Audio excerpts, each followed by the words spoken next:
What's poppin'? Welcome back to FNS Podcast. We here trying it again. The remix. Yeah, what's going on? But Josh was falling asleep on the last episode. I cut like 90% of it. I thought you was gonna say that. Oh, that's what they gonna want to know where the clip came from. Like, you know what I'm saying? Like, where this come from? You know what I mean? So yeah, I was over here. I was out. I was nodding. I started a new job that has me getting up at 4:00. Yeah, it's rough right there. Mornings. So you know. So we started doing that episode at what? It was like 10 or something like that. At 10, which is normally the time that I be at least be in bed now. Mm-hmm. Yep. So it's all good. Mm-hmm. We ain't gonna keep y'all up too long. So yeah, we're gonna talk about these playoffs so far, the teams that's got put out, and kind of do like a quick run through of what they need to do. Yeah. Or suggestions at least. Do you want to worry about every team that got put out, or do you just want to do the key? You might as well do the key. We can worry about every team like when we do like the in-season wrap-up. All right, cool. Let's do that then. All right, so I guess we can talk about these high seeds that got put out then. Yeah, which is what, Cleveland? Yeah, Cleveland just got put out. Now with Cleveland, you was giving Donovan Mitchell his props. Rarely, that's a rare occurrence from you. Well, because he actually played well for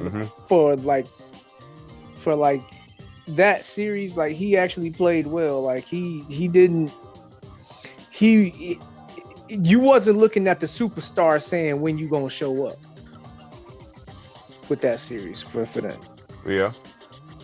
I mean, he showed up. He came in. He handled his business. He did what he did his part. It's like the others in that series, they weren't true to who everybody was believing they was in the regular season. Now, you were saying something about Jared Allen. Yeah, Jared Allen, he's not that. I mean, I don't know why, but I don't know who all fell into this, but I never thought that Jared Allen was all that cold of a player. Was he cold like that with the Nets? I never thought so. You know what I mean? I never thought that he was a really cold player. Like, he's a solid player. He's a straight player, but he ain't he ain't what I was hearing some people hyping him up to be. Like, who are these people? So I know some of the analysts, they was trying to give him props. I know Charles Barkley was one of them. Mm-hmm. I feel like somebody from that ESPN squad be doing it. Side note, ESPN's analyst team, their coverage is trash. It's whack. Let me ask you this question, because I like Jason Williams or Jay Williams. I do. I respect him, but man, he be seeming like he be trying to be like. Do you think he be trying to be overly emotional on purpose to make it sound like he got like all this passion, or am I just reaching? I don't watch their show like that for me to know. Because he be on First Take and stuff. What you think about Kendrick Perkins? Perkins, he's the one that, as far as the former players, he's the one that gets on my nerves the most. Because he liked to talk like he was like that. you know what I'm saying? He liked to talk like he was like that, and like, don't nobody remember this dude for being like that. To be fair, he was around greatness, though. Okay. To be fair. Okay, and that gives him the license to talk crazy. He is a champion. So that gives him the license to talk crazy. I'm not saying. To be clear to the people. You put Kendrick Perkins on the basketball court, he killing folks right now. Right now. You put him on any court, he getting busy. You know what I'm saying? He did wear the patch. You know, he's not a civilian hooper. He's actually, you know, he's one that donned the patch. But, you know what I mean? Like, he do talk reckless. You know what I mean? Yeah, he be talking like, if that was me out there on the court, I would have had 30. Has there ever been a time where he dropped 30? Has there ever been a time where he dropped 15? I could see that off some like garbage stuff. On some like clean up stuff. Seriously. I mean, I can't even recall that, but I mean, I don't think he got not one 20-point game in his resume either. So I'm not a fan of ESPN analyst lineup. I don't mind Monica McNutt. I think she alright. Yeah, Monica McNutt. You know what she be talking about? I like her, but with you limited there. You can tell they limited. You can't really do what you do. Jay Williams, he be kind of he's like JJ Redick in a sense the way he talk. That's probably why he bothers me. Then them two was like one and the same, dog. Like and then you got the other girl, the one that like to put out dudes negative stories from their past. Yeah. No. Molly Querim or that one girl? No, not Molly. You talking about someone who I know you talking about because she actually is with somebody. I know exactly who you talking about. She yeah, I know you talking about. You ain't gotta dudes be getting drafted and she be like, let's not forget that he was convicted of this, that, and the other. I'm like, who asked for that information? She did that exactly night on the draft. I remember that, man. Yeah, the night of the draft, they just said his name. During the joint, you know what I mean? Yeah, and so I'm sitting here like, man, what? And then when the whole situation in Boston happened with Udoka. Oh, you talking about when the whole yeah, she just wanted to hound on him. She wasn't trying to say nothing about the female. But she out of pocket because you dating a coworker anyway. Right. But my thing is when Stephen A was like, we all know about Udoka, why don't we at least know her name or something like that? And he was like, they both need to be held accountable and stuff like that. And then she was like, this is not about bashing women or something like that. Well, it's like it don't got to be about bashing women if you don't turn it into that. If we just isolate this female with this man and say they both did something that they ain't had no business doing, instead of just coming down on him and letting her get off scot-free. That was, I mean, but she been rubbing me. I can't care. I can care less for her. It's the same thing with what that situation is with Ime Udoka. The same thing was going on with the Cassie thing, right?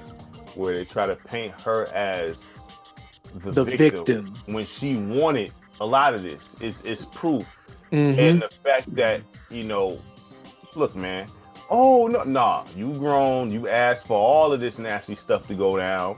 Right. I mean, I'm not gonna say there wasn't a time where he was laying hands on you because we've seen the footage, but the evidence show that you was initiating a lot of this, scheduling this, wanting this, cheating on people and all kind of stuff with this dude, man. So, and then the husband got to sit there and listen to this. Now, I know for a fact he didn't get all them details. There's no way you went and told this dude that, you may have told him a story to make you look like the victim. You didn't tell him the stuff that you was initiating, man. I know you didn't. There's no way. Yeah, that's a hard one to swallow right there, man. If you a man sitting there listening to that, and she pregnant with your seed, dog. Couple of them, but see, this is the thing. I'm not dumb though, so you knew this was coming down the pipeline from when you know what I mean. So you want to make it, I'm a family one, blah blah. Nah, these transcripts, it's crazy. A porno has nothing on this. Right, exactly. That's what I told Andrea. I told Andrea that. I was like, man, look, this ain't no regular porno sex right here that they talking about doing here. This is like on some dark web type stuff right here. Here on the FNS, we keep it gangster. So this is the thing. When you heard, excuse my language, y'all, I'm gonna keep it. When she said, or when they said that she, nasty. I'm over here drinking this alcohol. When she so much urine, she choked on it. So much. I didn't see that part or hear that part, but I heard something about it. As the husband, how do you sit there and eat that? How do you eat that? Listen to that. And that's your wife, Josh. How do you handle that situation, hearing all of that? Because I said this also when I'm like, there could be times where the husband asks for certain favors. You know what I'm saying? At night, I don't want to do that. I don't do that. Nah. But then you hear these transcripts and you're like, hold up. Wait, you my wife. I asked you for this Yet I hear all of this. Oh yeah, she man, look, Would he be wrong, Josh, to feel like, hey? Oh, he would be questioning, like, definitely be within his rights to feel a certain kind of way. My thing is, you already put the ring on it, right? How do you handle that? He already put the ring on it. How do you handle that? Like, you got to ride with her now. You got to ride with her now. As a human, your view will change, dog. Of course, you're gonna be all messed up. Like, it's kind of like the whole Ray Rice thing when he got in trouble because he went straight to the higher ups in the Baltimore Ravens and he told them what happened. And about they was piece? Yeah. He told him exactly how he did it. He told them that, and when the footage came out, that's when they decided, oh yeah, we're gonna cut you from the squad. That's because the public view of it, though. That exactly they knew already, you know. Exactly, but my thing is having the visual evidence of that made you see everything that he said differently, even if he told you straight up, because you couldn't be prepared for how that looked. But for her, he could have had some knowledge of her doing some stuff like this. He had to because he was a personal trainer at one point. So he had to have some knowledge of this. But to hear it in these details, it's gonna hit you different. So, but my thing is the only reason why I said all of that is because of this. If you was willing to put a ring on it after knowing what you knew before that, don't be talking crazy now when you hearing the details of some other stuff. Like, you should know she ain't gonna tell you any and everything that she done. Like, she probably had some situations where she was like, yeah, I've done some things that I ain't gonna repeat.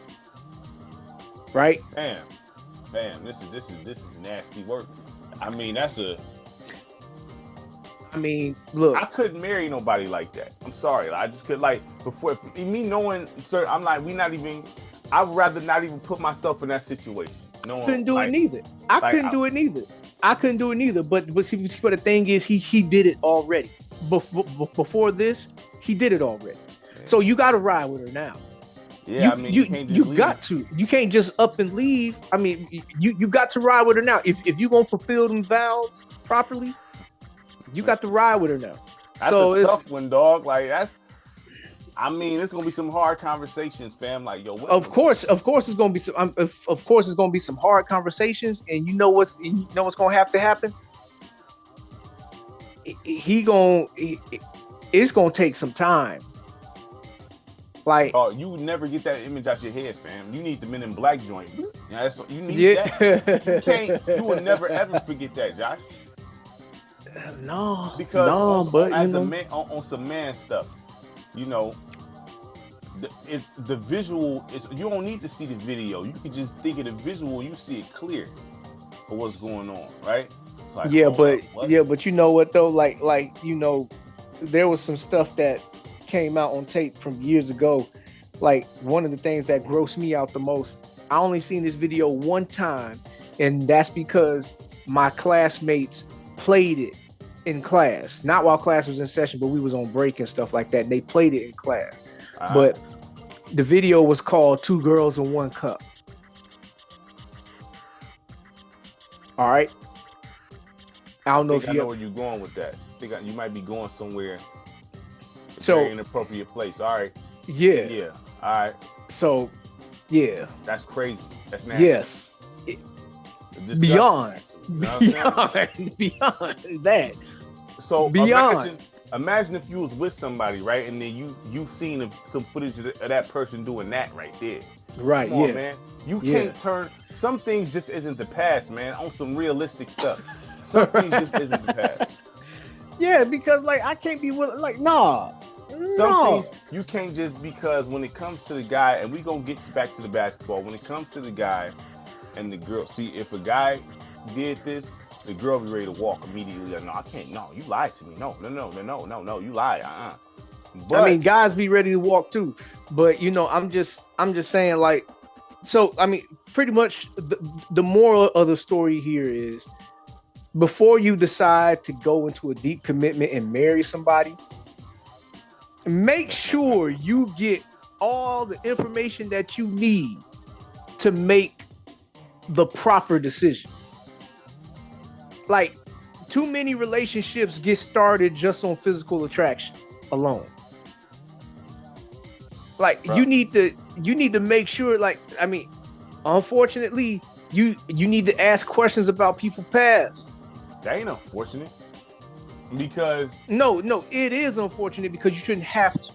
I mean, you shouldn't have to. If you don't know somebody, you should want to. I mean, especially if you. No. I mean, but when I say questions about their past, I'm not just talking about like past relationships and stuff like that. I'm talking about like, I'm talking about like, is there anything that I need to know about you that you would find tough to reveal?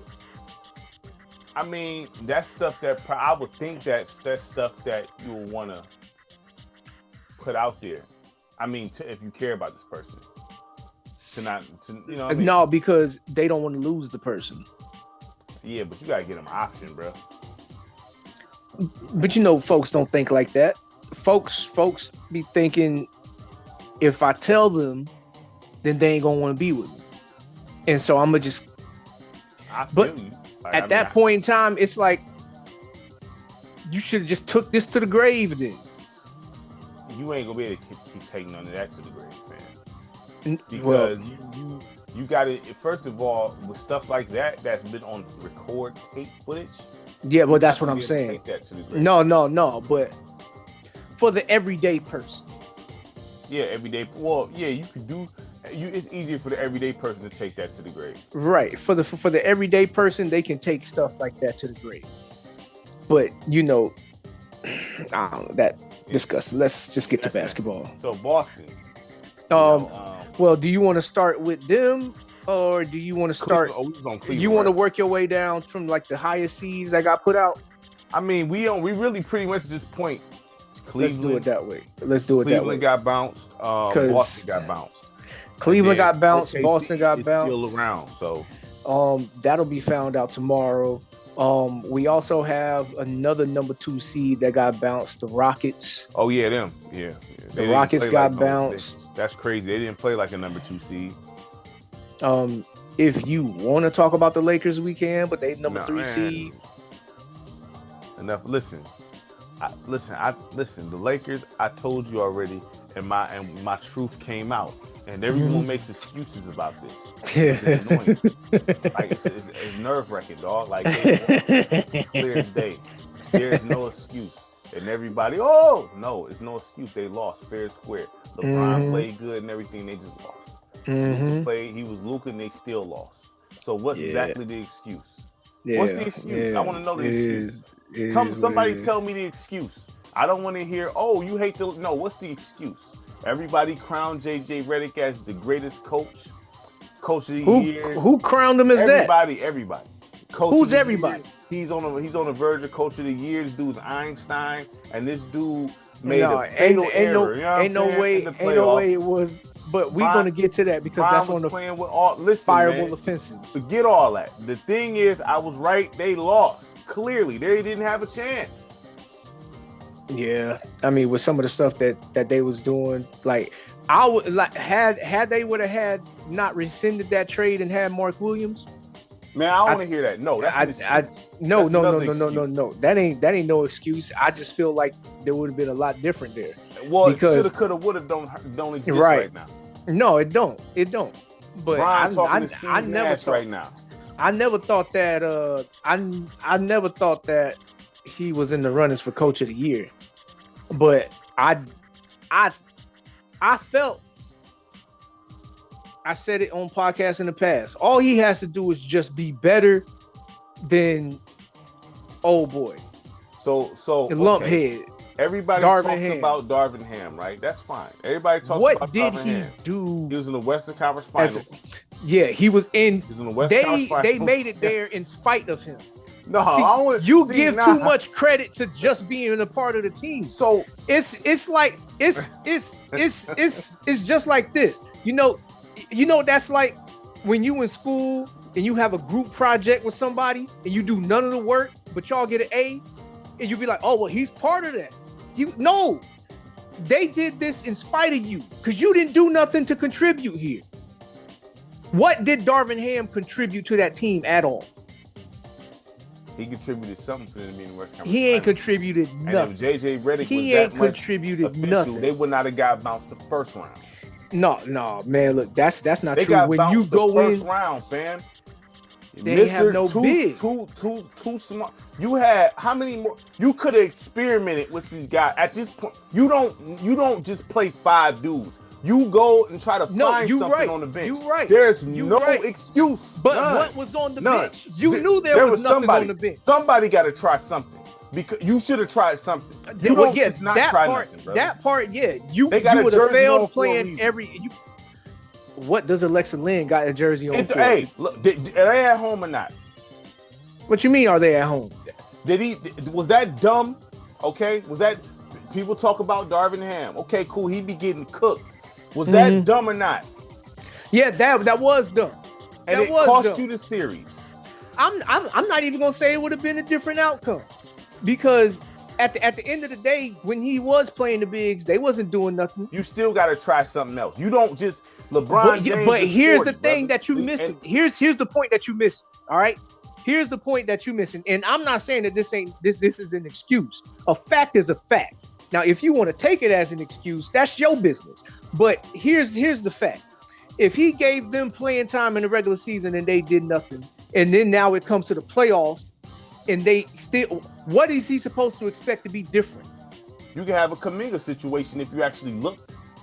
First of all, Kuminga actually showed that he got skills before this whole situation. I've been telling you for the longest about Kuminga, but have you heard anybody say anything good about Jackson Hayes? No, but still. Have you heard anybody say anything good about Alexa Lynn? Is that an excuse? I'm not saying that he should have never just played. Is that an excuse to pull a Thibodeau move? It depends, man. And at least Thibodeau go at least 3 down. At least he'd go to 3 dudes at least. At least he'd play about 8. You know what I mean? He did 5 with a dude that's not in shape like that and somebody who's 40. That's no excuse. I'm not saying that. I'm not saying that I agree with how he handled it. But what I'm saying is with what he had to work with as far as the big man is concerned, those results wouldn't have been too different. Because they both suck. Dog, and he's sensitive. You can't sit up here and talk like you an Einstein, but then act like a broad when you on the mic and want to storm off when you hear a question about the bad decisions you make. You know what I'm saying?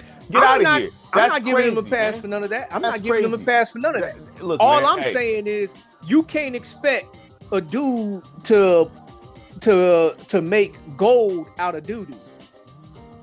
So why was they giving him all that credit beforehand? Oh my God, they're doing way more than we thought. Oh my God, they got a chance to go to the finals. Now look. No, see, look, I just said, all I said is that they got just as much a chance as everybody else. Because you can't count out a superheroic effort from Luka or LeBron. And if Austin Reeves does what he does when he's showing up tight. Yeah, so what happened with him? Ain't that like the greatest 6-man or the greatest 3 option? What happened to him this series? What happened to him? They was attacking him on the defensive end just like they was attacking Luka.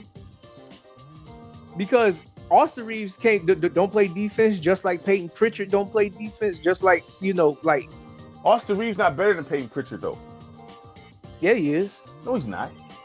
Yes, he is. Dog. Yes, he is. The guy for the Celtics. Peyton Pritchard He's better than Pritchard. Yes. When you talk about a combined basketball player, everything that encompasses it versus just isolating it to just scoring. Yeah, Peyton Pritchard is a better scorer than Austin Reeves. But Austin Reeves, he can run the offense better than him. He can pass better than him. He can finish in the paint better than him. How many Listen games to all did of LA that. win this series? Point how many fingers. I don't care how many fingers you point in the air. How many games he win this? If he could do all of that, why didn't they win more games this series? Because Minnesota has a better team. Man, nah, man. Forget all that. These excuses is crazy, man. It ain't no excuse. These excuses is crazy, man. They lost. I never told you. Look, I ain't making no excuse for him. But you can't take people breaking down the reason why they lost and say that's an excuse. No. Listen, nah. You can't. He can't be getting put on the pedestal like that. Listen, the whole earth was putting this dude on the pedestal. I'm gonna say about 80%. When you turn on the TV, JJ Redick, oh my God, he's such a great coach. Oh, blah blah blah blah blah. When Darvin Ham went further than him, but yet he still get this. How many times do I need to say this? He get bounced the first round, and it's a list of excuses. They write a list of excuses for him. A list. There's no excuse for Darvin Ham. In spite of Darvin Ham. Why do JJ Redick? How come you can't tell me one thing that Darvin Ham contributed? You can't tell me one thing that Darvin Ham contributed to this team, but yet you want to give him credit. So if you want to give him credit, go ahead. That's your business. I can't control what goes on in your brain. But it is what it is. Results go on in my brain. Results. Oh, what I see, results. So what happened to his team now? Because now he's taking a lesser role. He's with the Milwaukee Bucks, right? That's your man, Doc Rivers. What you mean? It's your man's, right? Doc Rivers. And you said yourself that Doc Rivers ain't that bad as bad as people perceive him to be. That's the head coach. That's the head coach, right? Now, I'm gonna say the Bucks. Not the Bucks. They actually have a bad team, low key. They do. You know what I'm saying? Oh, so really? They got a bad team. You don't think so? They got a bad team. You don't They got a bad team because a whole lot of them players, like how you like to say all the time, he's a champion. He's a champion. He's a champion. They still got Brook Lopez over there. Ain't he a champion? Nah, yes. Don't misconstrue. Ain't he a champion? Don't misconstrue what I said. Ain't he a champion? Ain't he a champion? Things. He a champion. They got Bobby Portis over there. Ain't he a champion? Ain't he a champion? Ain't he a champion? No. Ain't he a champion? No. Stay. Take your whooping. All right. Ain't he a champion? He is a champion. He is a champion. All right. He is a champion. And then you look at the rest of their squad. Grayson Allen, what is Grayson Allen over there? I think he over there. Then they got Kyle Kuzma, the funny dressing dude. He didn't show up. He didn't do nothing. He ain't do nothing. What she said, hi man. Oh, she fading in and out in the back. You see her? Oh. Yeah, she going in and out. She going in and out as she moves. Okay. Yeah. Yeah, see, I can't tell what she's doing. Like, based on her fading in and out, it looked like she dancing or something like that. Listen, you can use these dudes. Let me ask you this question: who's better, Brook Lopez or Jackson Hayes? Are you serious? Yes, I'm dead serious. Brook Lopez not good right now. Is he better than Jackson Hayes? That's not what I asked you. No, he not. He not better than Jackson Hayes? Nope. What evidence have you seen of that? Jackson Hayes can at least control the paint when he's down there. He can what you mean control the paint? Control the paint. Patrol. I didn't say control. Patrol. How? He can't control the paint. What just stand down there? What does Brook Lopez do right now? What does he do? What does he do better than him? He's a champion. He does nothing. He's a champion. No. He knows how to play the game. He's a champion. You know what I'm saying? You can try to use Bobby Portis, but that applies to certain people. Is Bobby Portis better than Jackson Hayes? He's a champion. Bobby Portis? He's a champion. You can debate that. Bobby Portis is better than people say. Yeah. Look. I'm glad we got this on tape because everybody can see the flip-flopping going on right now. See, when it's the Lakers, it's law. But when it's not somebody that's the Lakers, you got to reason with this. No, reason with everybody. Take your emotional hatred for JJ Redick out the picture. Take your annoyance for LeBron James out the picture. This isn't that. Take your annoyance for the purple and gold out the picture. Whatever it is. At the end of the day, what do they need to do with their roster to get better next season? LA? The Lakers. Since we there, what do they need to do? Well, let Brian walk. What if he wants to stay and he's willing to take a pay cut? He's not going to. So let him walk. Let him walk. Just go for the full. This is Luka's squad. Let him walk. You know what I'm saying? Okay. At this point, just let him walk. Because I feel like the offense will flow better. You don't need both of them out there. The offense don't flow that good with both of them out there. It just don't. You know what I'm saying? It don't. I'm not sure if I agree with that. But how did the offense look, Josh, in this playoff series? How did it look? When Luka had the ball, the offense looked how a Luka offense looks. He's only passing the ball when he's not getting the shot that he wants. And right now, that team isn't fully constructed to benefit Luka. He's coming into a team that already was something else. This team was built with the idea of Anthony Davis being a part of the slime. This team wasn't built with this idea of Luka. They didn't think they was going to be able to get Luka. That's why I said the offense, the offense, when Brian run the offense, fine. The ball moves more. But the ball moves more. At the end of the day, his age showed the most this year, which is fine. Yeah, that's fine. It's going to happen. But he cannot continue on running the offense. No, he shouldn't have been running the offense for a while. So therefore, when it's flip-flopping back, it's too inconsistent. You know what I'm saying? It's too inconsistent. I mean, but, so somebody got to go. Now, they can't both be there. They can both be there. I think they can both be there because they played well enough together to where they can be there on the floor. I don't know what you saw, but what I saw, I know exactly what I saw. I saw inconsistencies. That got them put out the first round. That's what I saw. That wasn't the reason why they lost. The reason why they lost is they couldn't do nothing down in the paint. They couldn't defend the rim. They couldn't rebound the ball. They couldn't stop a dude that's trash at every aspect of the game from getting 30 and 20. They couldn't stop that. But Jackson Hayes is supposed to be the answer to this. Listen, was he in the game? No, Jackson Hayes was getting cooked when he was playing. He was making dumb plays when he was playing. So that's the excuse to not play him and let Rudy Gobert just go off like that? No. I'm not saying that I agree with not playing. What I'm saying is he's not the answer either. And if you think he's better than Brook Lopez, I would rather have Brook Lopez than him. He can't even move. Brook Lopez can't even move, dog. I don't need Brook Lopez guarding the perimeter. He just need to body up on Rudy Gobert. Brook Lopez is more capable of doing that than Jackson Hayes. Dog, that's all I need him for. That's all I need him for. At the end of the day, does LeBron? I'm gonna ask you this because does LeBron at this point is he that vital to winning right now? Do you get Brown on your squad and say, "Oh yeah, we winning automatically now"? I mean, it depends on what you got. Like LeBron is not the type of player to where you can give him 4 average to below average players and be like, "Oh, we gonna go somewhere with this." He's not that player anymore. Well, I know.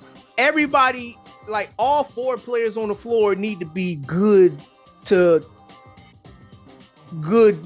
close to great kind of players. So let me ask you this: if he took a pay cut and went back home to Cleveland and retired, do you think that makes Cleveland better, contending, like off top? Yeah. If you went back. Yeah. Would that be a bad move if you went back home? If they don't lose anything that they got and they just adding him to it, yeah, that makes them better. That makes them better. And then on top of that, he's not going to be needed to play them high minutes over there because they got depth over there. Yeah. And they got bigs over there. Even though I'm not the biggest fan of Jared Allen, but they got him. They got Evan Mobley over there. Then they got DeAndre Hunter over there. They got, you already know about Donovan Mitchell, Darius Garland. I'm shopping him. Yeah, I'm shopping him. They got the Ty Jerome kid. I mean, even though he was talking crazy and went 0 for 9, for the most part. Come on, Max Strus. That was Max Strus. Max Strus, yeah. But we all know that Max Strus is a good shooter. So, you know, but he can't do nothing else but that. He ain't take you off the dribble, nothing like that. That's fine. So for you to talk crazy like that, that's fine. And you can't, that's fine. No. How many greats in this league with shooters that fit that same exact description? They can only shoot. They can't take you off the dribble. They can't. You can't talk reckless if you can't take nobody off the dribble. Yeah, so that's why he should have never said nothing from the beginning. So we ain't gonna do that. Like, look, but let's not say that he was talking reckless when he told his team, if you don't believe, just don't show up for work. Like, that's not talking reckless. That's not talking reckless. What you mean? Depending on the tone of how you read that, like, who you talking to? Like, and then you go 0 for 9 after that? You didn't show up for work. Yeah, but you know what? That applies to the whole squad, except for Donovan Mitchell. No, Cleveland should have never lost the series. So I don't. That's what I'm saying. That applies to the whole squad. That applies to the whole squad. Because apparently he said that for a reason. Dudes probably was phoning it in already. None of them listen, they ain't got in their chest like that. None of them. Exactly. I mean, Donovan Mitchell showed me something, but the thing is, I'm still not high on Donovan Mitchell. But salute to Donovan Mitchell for having the series he had. That's fine. You can almost, I'm not gonna say that, but I'm not, listen, you can almost say, like, I'm gonna just get mine in, if y'all not. Knowing you still gonna lose the series, and then you be like, it ain't my fault. You know what I'm saying? Like, you know, it could be a situation like that too. Right. It's easy for that to be the case. You know what I mean? So whatever. They should never lost that series. No, they should have never lost the series. They should have never lost that series. But then again, you know, they had the coach of the year over there. You know, I told you I didn't. What's his name? Adamman? Kenny Atkinson. Kenny Atkinson. I told you already. I didn't think he was better than Bickerstaff. He wasn't more worthy of that award than Bickerstaff. Bickerstaff, like, he took a playoff team to the same exact place. First, look, Bickerstaff is a better coach than him. So what they got to say now then at this point? Hey, I mean, you know what I'm saying? I don't know. I mean, we got him, so I don't care. He with us, but right. So do you think that'd be Bron's best move to go back to Cleveland? Because I can't see him going to Golden State. Well, he probably would want to go to Golden State because that's still in, Cali. Right. I don't know, man. I mean, because I don't know what the best move is for Bron right now, because the first move that needs to be made is he just needs to acknowledge that he needs to take a lesser role. And if he's not willing to do that, like, if he still thinks that he can be the first or second option on the team, then there is no good place for him. You think he's still that? He said, as long as he feels like, well, he didn't say this recently, but I remember him saying this at the ESPYs, where he said, like, well, I'm still better than like 90% of the league right now, so I'm still do stuff. Which is, even that sense, to a degree, that still is true, but he needs to do himself a favor, man, and like go take a lesser role. Don't be putting all of this on you while you 40. And I mean, because yes, he still got it. Yes, he still got it. He still plays good. But the thing is,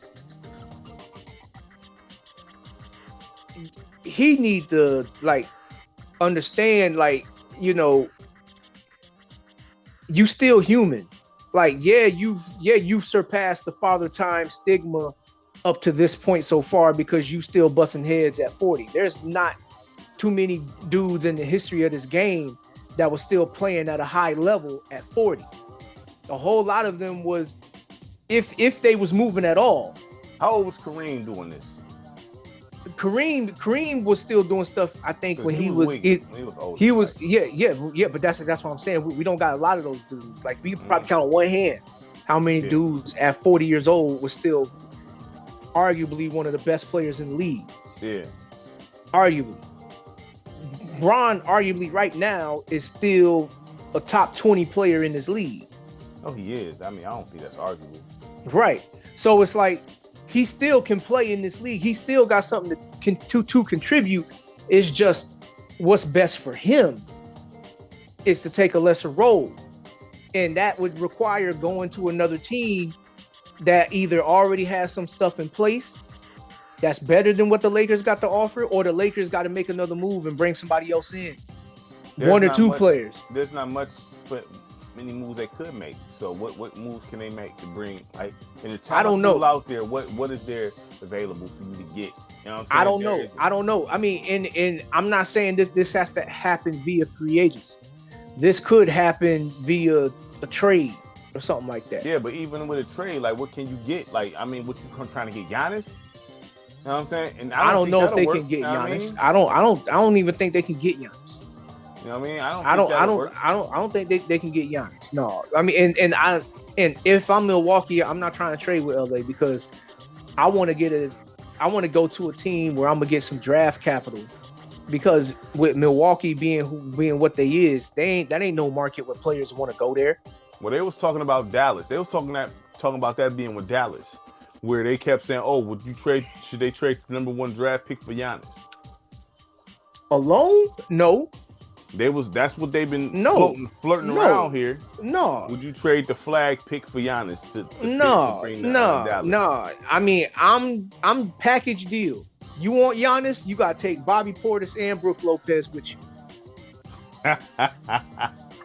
Take all three of them. I'm dead serious. Take all three of them. For the draft pick? No, not just the draft pick. If I'm trading with Dallas, take all three of them.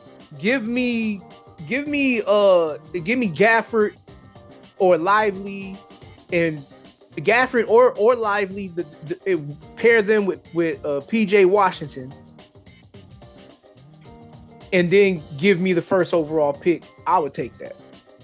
Did you just say Hold on, you said either. So PJ Washington or Gafford, Lively, PJ Washington, yes, with the draft pick. Because I'm giving you Giannis, Portis, and Lopez. Lopez cannot move, man. Like, he don't got to move. He can come off the bench. You got Lively to start, or Gafford, whichever one you keep. If I'm Dallas, I'm most likely would rather keep Lively. And I'll move Gafford and PJ. I'll be like, look, give me Gafford, give me PJ, and give me the first round pick, and I'll give you all three of them players.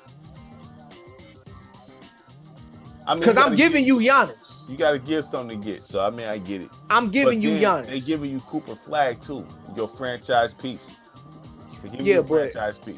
Cooper Flag, to me, he ain't even all of that to me. Like, Cooper Flag to me is, I'm all about Queen, I mean, and I'm not saying that Cooper Flag is not bad. Like, I just get Andre Karolinko vibes from him. I think Gordon Hayward, Karolinko around that vibe. You know what I'm saying? So, I mean, I would Keith Van Horn. Okay.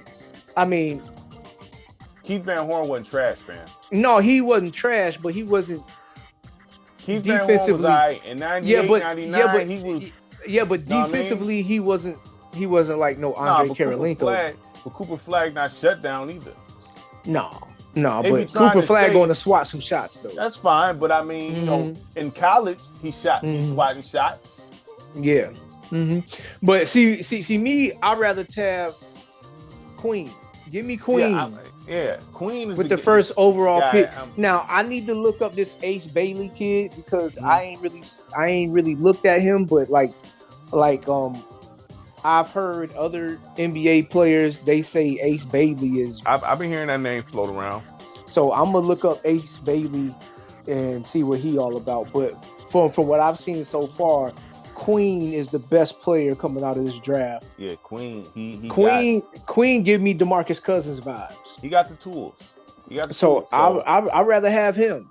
Yeah, because Cooper, I'm not. But the thing is, you know, with Nico, that's the thing. You know, because LA, the moves. I don't know. I feel like they kind of, with the talent in the league, they kind of in a tough spot because they don't really have people that. They don't have nobody on the roster that anybody will want. in my opinion. Yeah, they do. Austin they Reed. got role players. They got role players that other teams would want. But you're not gonna get a lot for them though. What you gonna get for them? No, you just got to trade them for other role players that fit more so the team that you need to build around Luka now. Because Luka, you don't build the same type of team around Luka that you do around LeBron and Anthony Davis. Right. So my thing is, somebody got to walk, because if Luka is LeBron needs to play within a certain system that he has to. You know what I'm saying? Mm-hmm. For him to be effective, it's not the same system that Luka playing. So with them two being there. It works. It works when Bron is running the offense, but Luka don't move around too much that much either. You have to give this dude the ball for him to be engaged. If he don't get the ball, this dude has zero engagement, dog. You know that. So do we need to reanalyze things as far as where Luka ranks in this league then? Because I have no problem reevaluating that. You know what I'm saying? The only reason why Kyrie, due to Kyrie's age, that's why it's like, well, dang, you know what I'm saying? Because if this was prime Kyrie, prime Luka, I'm taking prime Kyrie every day of the week. You know what I'm saying? Yeah. So I'm not the thing is, Luka, he has flaws.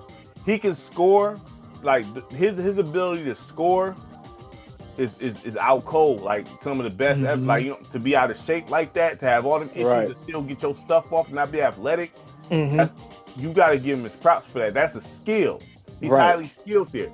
But he has to touch the ball. If he don't touch the ball, this dude is not engaged. Right. So, I mean, So even with Bron running the offense, yeah, because he's getting other people involved, but Luka is just not engaged if he's not touching the rock. He already don't play defense. Right. So that's a clash that just doesn't. Right. He's gonna rear his head. Right. Yeah, Bron. Like, so them. I don't know what they got as far as cap space, and I don't know what they got as far as draft capital that they can move.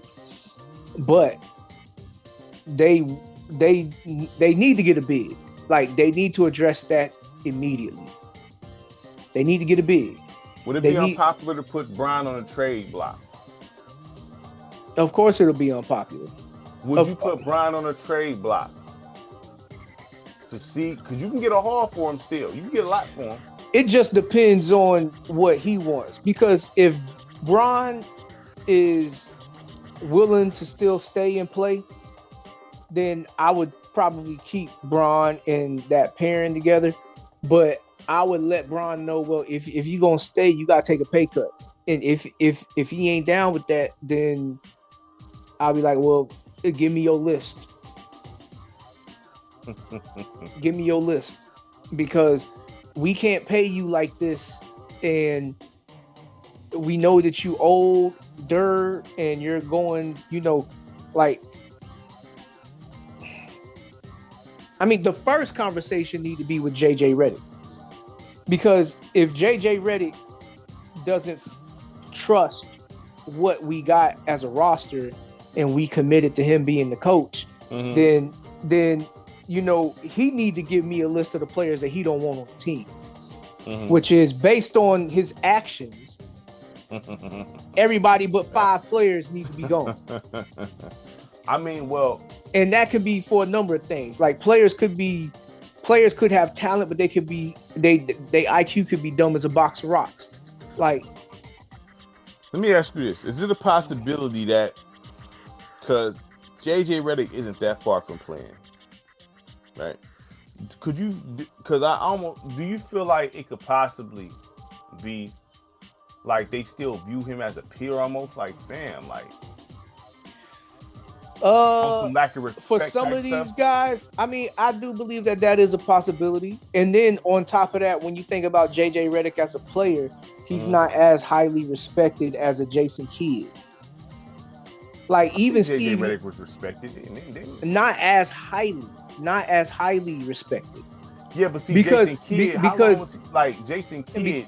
Because my thing is, Jason Kidd, he's a Hall of Famer. So it's two different perspectives. Like, you know how kids is. Kids, when they hear that, oh, we getting this Hall of Famer as a coach, it's like, yeah, I seen him when I was growing up. He was cold, so we can listen to him. Let me ask you this: will Rajon Rondo be more respected in that position? Because Jason Kidd is an extension. So. Jason Kidd is an extension of the coach.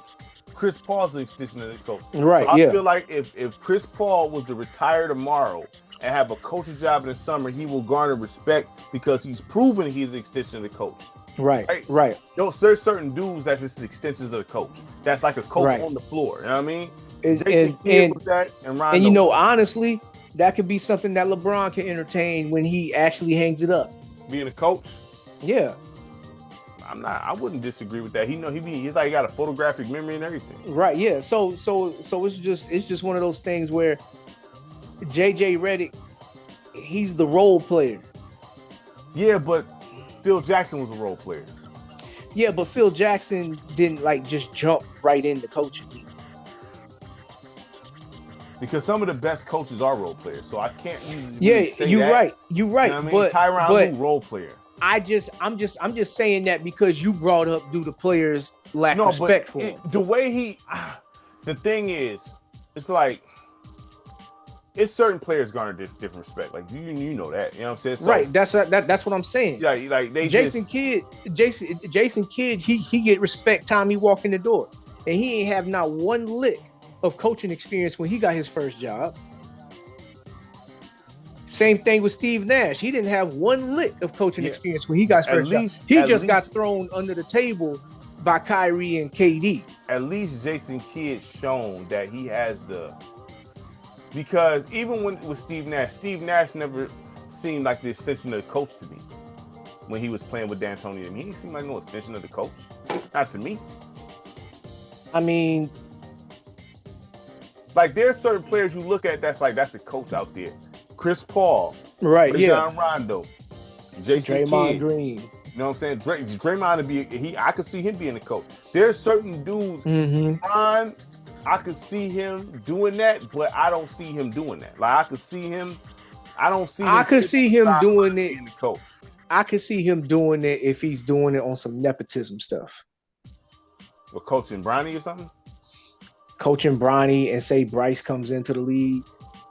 He wants to coach his sons. Some Deion Sanders type stuff. I ain't gonna say some Deion Sanders type stuff because Shador is actually worthy. No, but what I'm saying is he was coaching his sons though. You know what I mean? Like because part of the reason why he was coaching his sons is because he didn't trust the coaches that was out there. Yeah, but you gotta trust him now. He about to be in the league. Right. Or he is in the league. So right, yeah, he's in the league. You can't walk into the Browns facility and be like, hey, get out of here. You can't do that. No. You can't. And if they let you do that, that shows you how bad of an organization they are. You know what I'm saying? So I mean, you have no choice, but like I feel like Bron, like he been putting this out there for a while. He wants a team in Vegas. He's talking about owning a team in Vegas for an expansion team. Could that be? Hold on. Could that? The Mavs was trying to do that. Move to Vegas? Yeah, that was the whole conspiracy theory about the. I don't hear that. I didn't hear trade. That. Well, anyway, yeah, they've been trying to move a team to Vegas for a few years, dog. Well, my thing is, it don't need to be a moving a team. You need to have an expansion team there, and let that be LeBron's first gig coaching. Watch. I'm not saying LeBron wouldn't be a coach. I look at it like how because Magic, he couldn't handle losing. So right. He was a coach for like all of like a few months. You know right. Yeah. Like, I can't. I could see that being. I'm not saying Brian couldn't be a coach because he got the mind of it. I wonder his commitment to doing that, to having to be a coach. Like, you know what I'm saying? I mean, those are valid questions right there. Because his hands in all kind of other stuff, you know what I mean? So it's like, right. I mean, he might just be up in the office or something like that. Yeah, that's fine. Either way, I can see him wanting to have some involvement to where he making sure that he's. It's just hard for me to see him on the sideline. I'm not saying I can't see him in the office. It's hard for me to see him on the sideline. Like, right. Rajon Rondo, I could see as a head coach on the sideline. Chris Paul, I could see as a head coach on the sideline. Mm-hmm. Yeah. Draymond, I could see for sure. Right. I could see Draymond doing. There's only a few dudes. If you look, I can only count on my hands as a few guys that I could see actually putting on that suit on the sideline and coaching folks. Right. Yeah. I mean, I don't know. It's a sticky situation. Like a whole lot of it, as far as the Lakers is concerned, a whole lot of this is revolved still around Bron. Even though that's what I'm saying. So you don't want even to get though rid of him? For the betterment of the team, you got Luka Doncic, dog. Well, so, I mean, well. My thing is, are you trying to possibly compete next year, or are you just rebuilding and being like, okay, we might not compete for a championship next year, but the year after that we will? Let me say this, okay? In basketball, 40 is old. Okay, It is what it is. Now, this is not music. This is not acting. This is not anything else. This is basketball. Running up and down the floor. All that in that world, you're old. Once you hit your 30s, you older. You know what I'm saying? So, at this point, LeBron should not have like no pool. I'm serious. Like, at 40 years old, you should not have no pool. No, and but you think you about that? Like, no. No, but what I'm saying is, I would keep LeBron around only if he's willing to take a pay cut. If he's not willing, well then, I mean, at that point, I'm like, look, bro, give me a list. Yeah, like, because give me a list. What you give Luka for then? It wasn't the pairing with Bron, dog. It wasn't the pairing with Bron. They didn't. I mean, I honestly, that trade threw everybody for a whole loophole. Like. I don't even think, because you looking at this now from an organizational standpoint, even though this shouldn't be hard to come up with, they have to come up with a plan for Luka now. They did not come into this season having a plan for Luka. When you have dinner with Luka by himself and not Bron, that tells you everything you need to know. Right. So therefore, but like I said, they have to construct this roster that fit around him now. They have to construct this roster to fit around him. And that's not Bron, because Bron has to run the offense. And Luka does not do good being playing off ball. Well, I mean, look, if LeBron was smart and he still wanted to play and compete, go to Cleveland. He could even, I mean, well, I'm not saying that it's impossible. It's just he's not willing to do it. But there's a way that this can be done. Like, first of all, Bron, if he really still serious about playing and whatnot, and say he was to take a pay cut, you know how much damage he can do in a game if he was coming off the bench? He's not coming off the bench, dog. Like, you might as well kill that. He not, you know good well he's not coming off the bench. What I'm saying is, or if he just went to playing like a off ball kind of role. Yeah, but see, with the off ball, right? Because you have to move around a lot off ball, right? And at the end of the day, but you chop his minutes. You got to chop his minutes. He shouldn't be playing no 40 minutes. He should be playing like 30 max. Would you say? Listen, Brian, it's okay to retire, fam. You have nothing to prove. Yeah, but if you have nothing to prove. But I'm not telling him to leave. I'm just saying, like, he doesn't fit. To me, he don't fit this Lakers team at this point. He don't. Okay, so well, I mean, I think they played well together. So I believe that they could do it. My thing is who has to make the change then? Because Bron has to run offense for it to flow right. Because people felt like Luka had the IQ, and I did too. Felt like he had that Bron style IQ. No, I never felt like Luka had the IQ. I always looked at Luka and I felt that he's only passing it when he can't get his shot. He's not now. Jokic, I'll say that Jokic is closer to having that IQ than Luka is. No, Jokic is fire. Jokic, he over there. That whoever that dude is, that's the intern.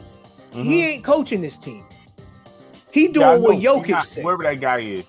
He doing what Jokic said. Jokic doing what Jokic say? Yeah, he doing what Jokic say. I mean, and look, that's clear. And look, man, look. And in this day and age with basketball me and you, we talk all the time about how bad this league is with the players and everything. Yeah. You should be wanting to keep LeBron in this league as long as possible because he's one of the few dudes in this league that actually cares about winning, works on his craft, and actually produces on a smart level on the floor. Now let me say this. Brendan Haywood, I don't know if you've seen a TikTok or the Instagram. He said I didn't know Brian played with Dion Waiters. He was on that team too with Dion Waiters?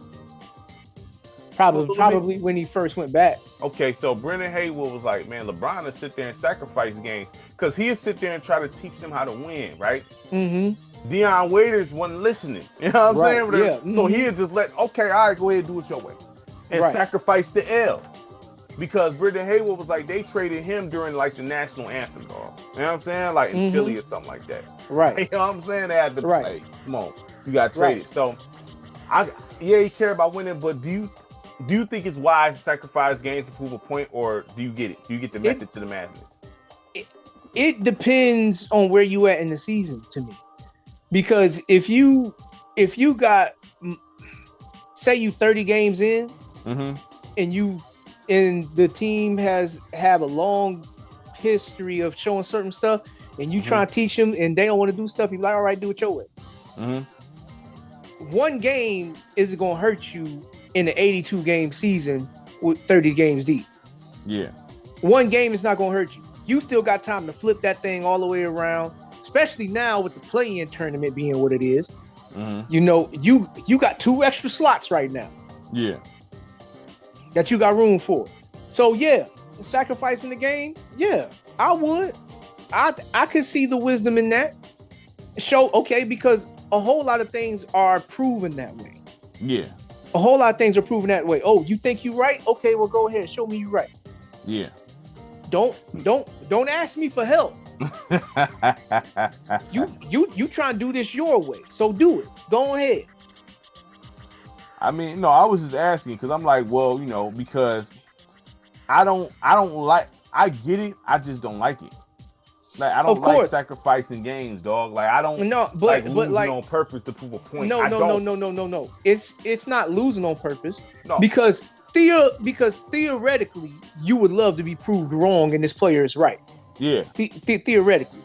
But for the better of the team, so everybody can get on the same page and understand why people say what they say. They have to feel the burn.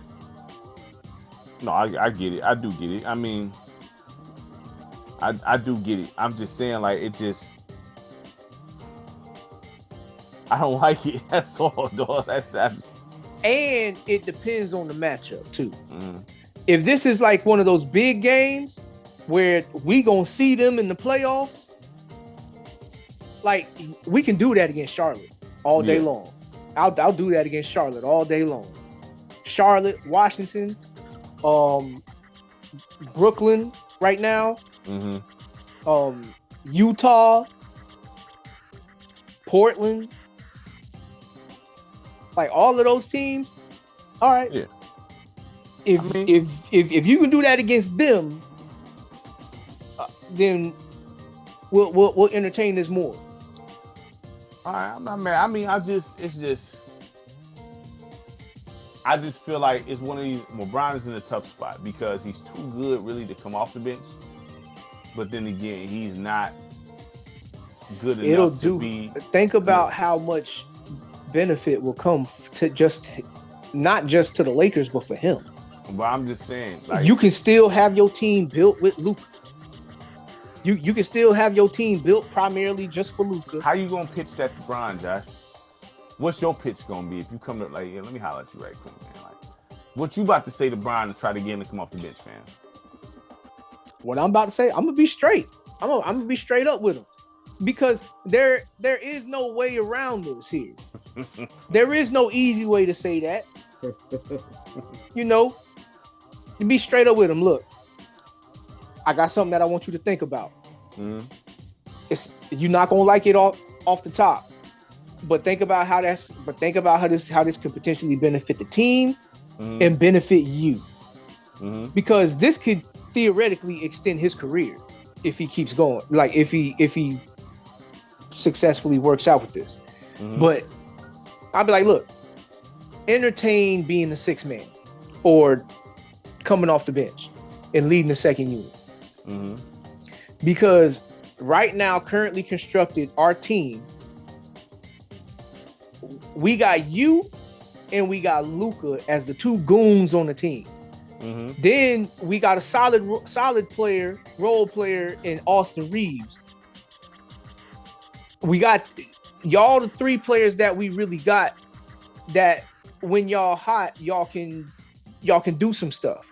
Mm-hmm. We need something to come off the bench, and I would rather it be somebody that is capable of getting the best out of the other four guys that's on the floor with. Mm-hmm. Because we got to start the other guys. It's just something that I want you to think about. Think about it and get back to me. And I don't want you to think about it just for one day, but I want you to really think about this. Really think about this. Think about what Jamal Crawford meant to the teams that he played on. Think about what Russell Westbrook means to his to the Denver Nuggets right now. Mm-hmm. Think about what he means to Jokic. You know? Mm-hmm. Think about that. I'm not saying, listen, I'm not disagreeing or arguing with you about it or nothing. I'm here with you. I'm just saying, like, he in a tough spot. He in a tough spot because this is not like you talking to Tayshaun Prince or anything like this. You know what I'm saying? You talking about somebody that's viewed as being Mount Rushmore of basketball, cuz. Right. It's and like Jordan didn't come off the bench for the Wizards. You know what I'm saying? He wouldn't even relinquish the number one scoring option in Stackhouse. Yeah, so and you know what? Every example you gave me just now, I'm gonna say that to Bron too. Think about what Jordan could have did. Think about what Kobe could have did. Think about Kobe. When? He was the best player on the team when he No, but what I'm saying is, when you have the ability to pass the torch. Yeah, who was Cole passing it to though? Cole, well, I mean, you're right. That team, it wasn't really nothing to pass it to. I mean, unless he was going to be like D'Angelo Russell, you know, but ain't nobody doing that. Yeah. But yeah, I mean, yeah, that's what I'm saying. Like, think about that. Mm-hmm. Because I'll be telling him, you yourself, you express a lot of belief in Austin Reeves, mm-hmm. and we listen to you and we believe you there, and we want him to keep getting better too. Mm-hmm. But we have nothing coming off the bench right now, and we trying to do you a favor. We don't want you playing 40 minutes a game.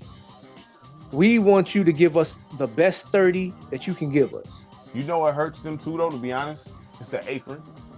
See, that apron, Wendy talked about it. It's hard to have, that's what I'm saying, like, that's one of the reasons, like, listen, it's hard. I still fully don't understand the apron. It's tough, but it's hard. You can't have no big three no more.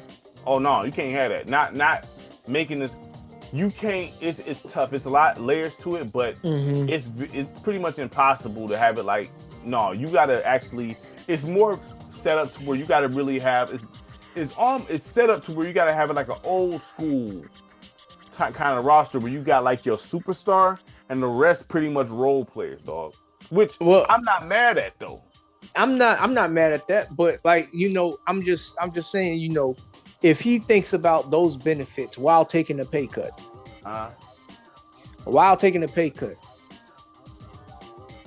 you know, then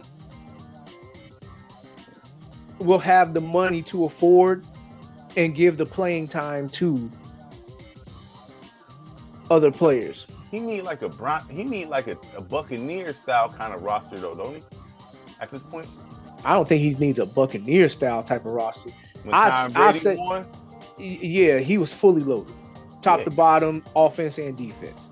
Like Brian don't need that right now.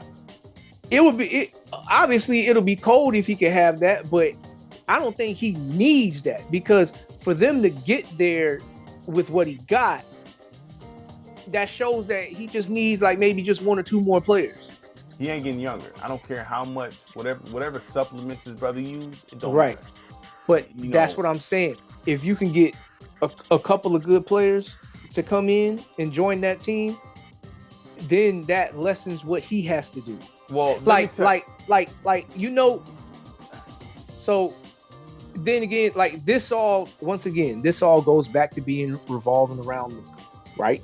Yeah, he needs to change his style of play, dog. He needs to be in shape. He got to change his style of play because. Well, I'm sure JJ Redick ain't biting his tongue telling him that. If you want to win a championship, the reason why the Mavericks didn't win because the Celtics, though they style of play blows, they move the ball more than Dallas. You know what I'm saying? So too much ball stopping you. It's easy to deal with them. It's like, well, once Luka get the ball or Kyrie too, like yeah, all we gotta do is zone in on them, and then they gonna sit there and try to. The only way they gonna pass it, like you say, is if they get triple teamed, and it's usually to a dude that can't even shoot. So you know what I mean? Like you can just trap them. You know what I'm saying? It's hard to stop. It's hard to stop Kyrie and them on a one-on-one, but you'll live with that versus the ball moving all over the place and everybody getting involved. Because once everybody touch the ball and get involved, that increases the defense naturally. You know what I'm saying? Because everybody feel engaged, they hype. You know what I'm saying? So if no one's touching the ball, they don't really want to get an effort on defense. You know what I'm saying? Yeah. So if you know what it is. Yeah.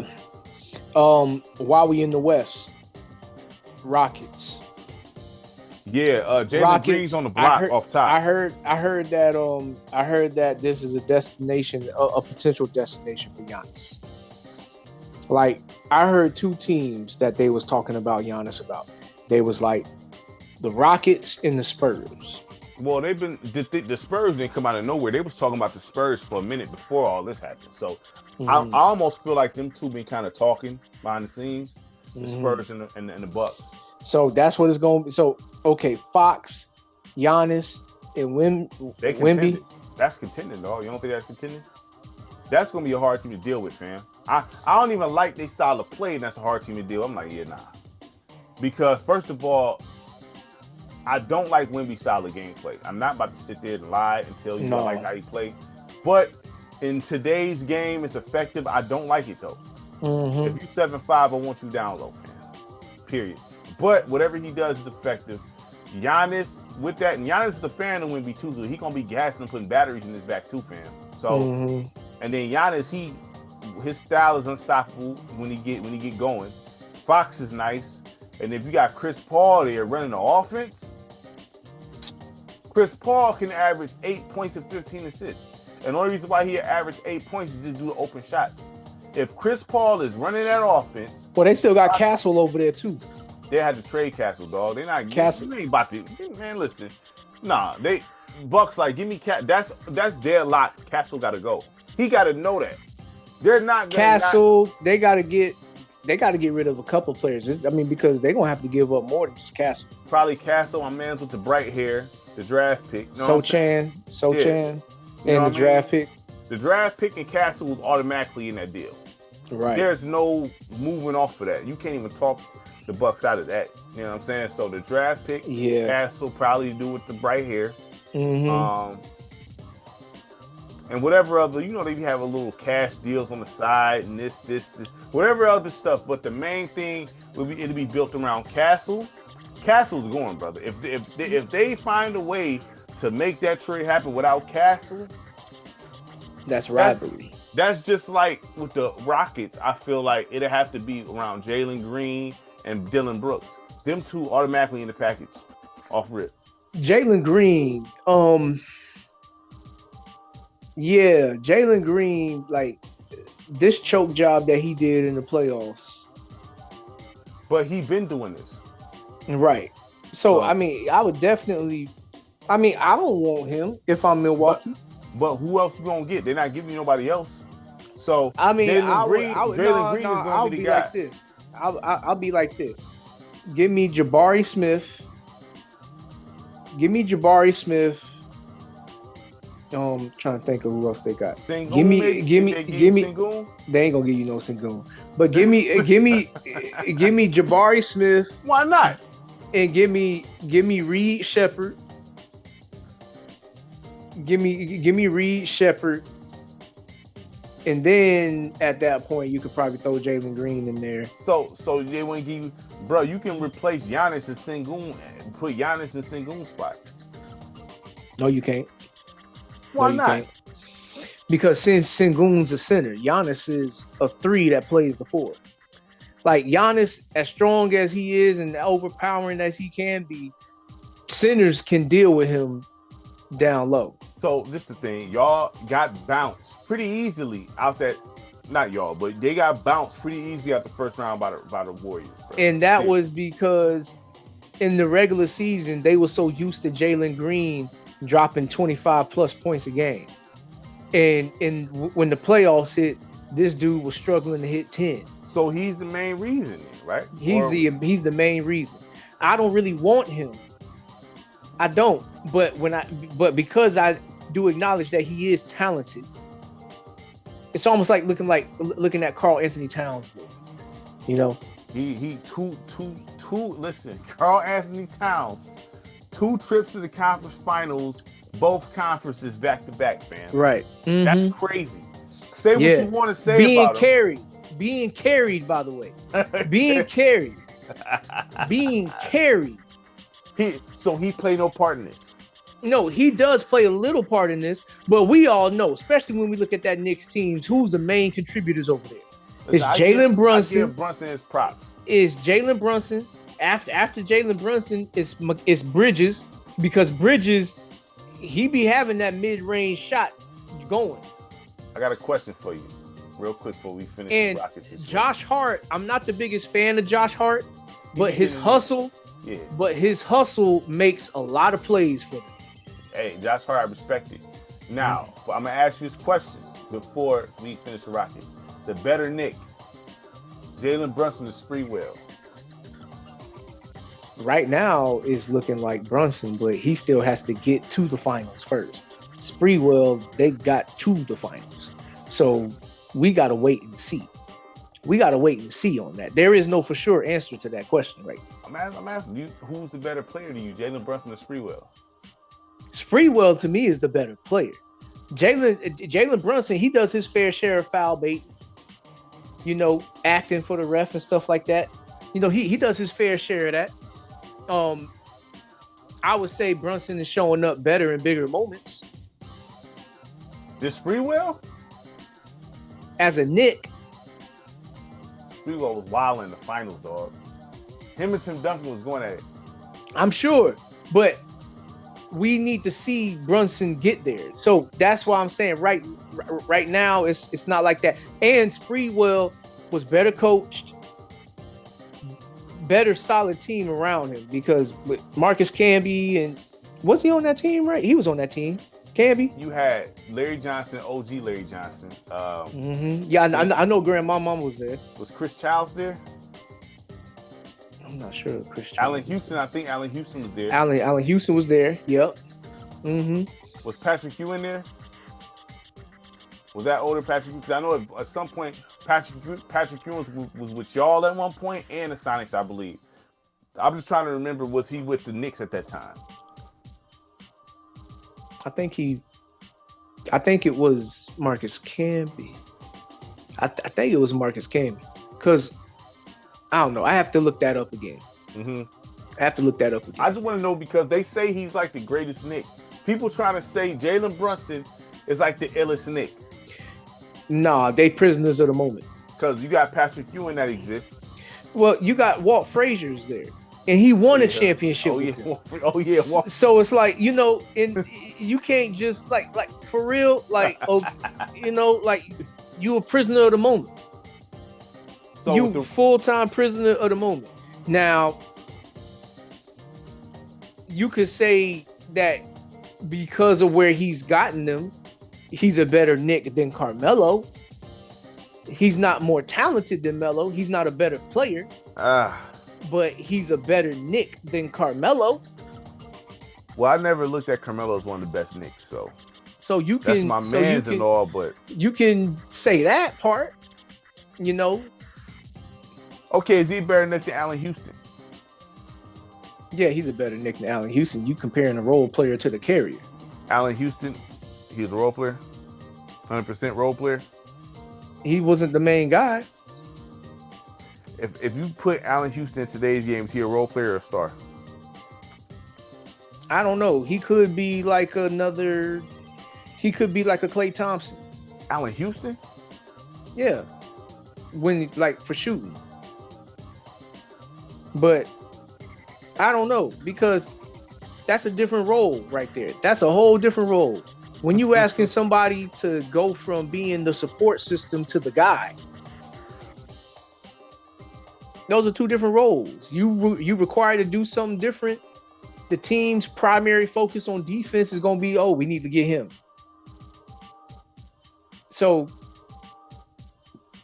wait and see on that. But like Brunson still got to finish the job, because if he doesn't beat the Pacers, all this conversation is eliminated. All right, so the better question is, who's the more effective player right now, Tyrese Halliburton or him?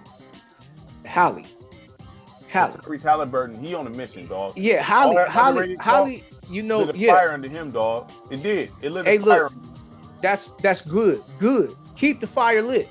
The Pacers, I'm like, they looking like they can go to the finals, dog.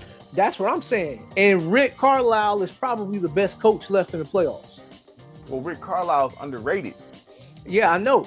But I'm just saying that I feel like Larry Brown's cold, yes. But we could have still won with Rick Carlisle with that roster if we would have kept him. I don't think that Larry Brown was the difference. You know what I'm saying? I just think that, because Rick Carlisle, and I think Rick Carlisle probably would have had different strategies too as well, because Larry Brown a little old school.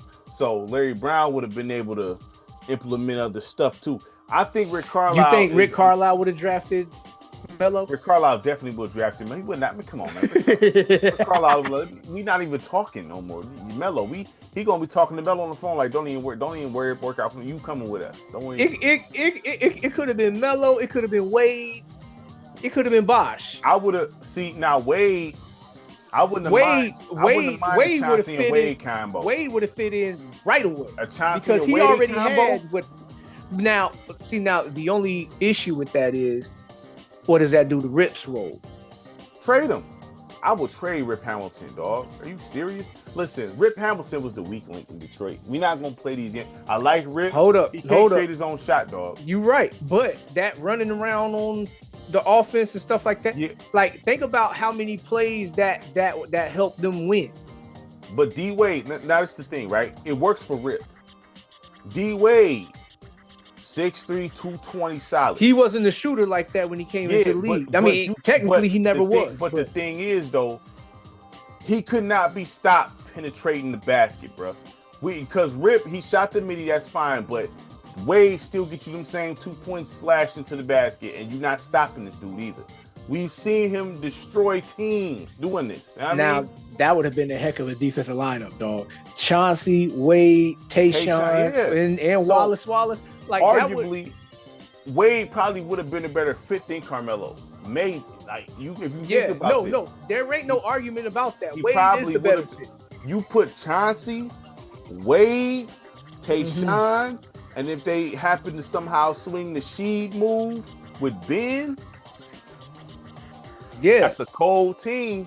That's a cold team. Mm-hmm. That's a cold team. Look, so, Rick Carlisle would have drafted one of them. He'd have got one of them. He wouldn't have messed with no Darko. Darko Milicic. But Darko, he probably would have went somewhere else and been cold, because Larry Brown don't like young dudes either at the same time. So right. I'm not saying Darko. This the thing, right? It was a bad move, but now I'm popular. If we would have got Carmelo, well, Larry Brown would even played him. See, because Larry Brown was on that trash, because he didn't play them in the Olympics. So you know what I mean. So what he would have gave, what Carmelo would have got clock in the playoffs. I don't know. Carmelo would have been cooking folks in practice all day long. Larry Brown still not gonna be. He gonna be on some other stuff, dog. Like, just because Larry Brown won a championship, that don't mean he don't be in his own way sometimes. That don't mean you're a perfect coach. You know what I'm saying?